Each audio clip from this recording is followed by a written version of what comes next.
ఈసారి ఎన్నికల్లో సినిమా రంగానికి చెందిన చాలామంది నటీనటులు కొన్ని రాజకీయ పార్టీలకి ప్రచారం చేశారు. అయితే అందులో బాగా విమర్శలు ఫేస్ చేసింది మాత్రం అల్లు అర్జున్ అని చెప్పాలి.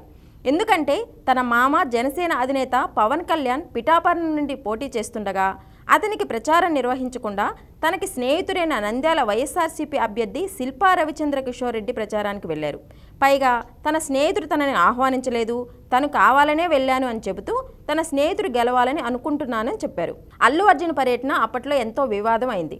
మరోవైపు రామ్ చరణ్ అతని తల్లి సురేఖతో పవన్ కళ్యాణ్ని చూడడానికి పిఠాపురం వెళ్లిన రోజే అల్లు అర్జున్ కూడా తన నంద్యాల పర్యటన జరపడం ఇంకా పెద్ద వివాదాస్పదంగా మారింది. మెగా కుటుంబం నుంచి కొంచెం వ్యతిరేకత వచ్చింది. అదే సమయంలో అల్లు అర్జున్ చేసిన పనికి అతని తండ్రి అల్లు అరవింద్ కొంచెం బ్యాలెన్స్ చేయాలనుకున్నారు. అందుకే హడావిడిగా రామ్ చరణ్ సురేఖలతో కలిసి పిఠాపురం వెళ్లి పవన్ కళ్యాణ్ పలకరించారు. అయితే అల్లు అర్జున్ పర్యటన తన స్నేహితుడికి ఎటువంటి ఉపయోగం అవ్వలేదు. బన్నీ స్నేహితుడు శిల్పా రవిచంద్ర రెడ్డి ఓటమి పాలయ్యారు. దీంతో అల్లు అర్జున్ నంద్యాల పర్యటన కేవలం వివాదాలతో ముగిసింది.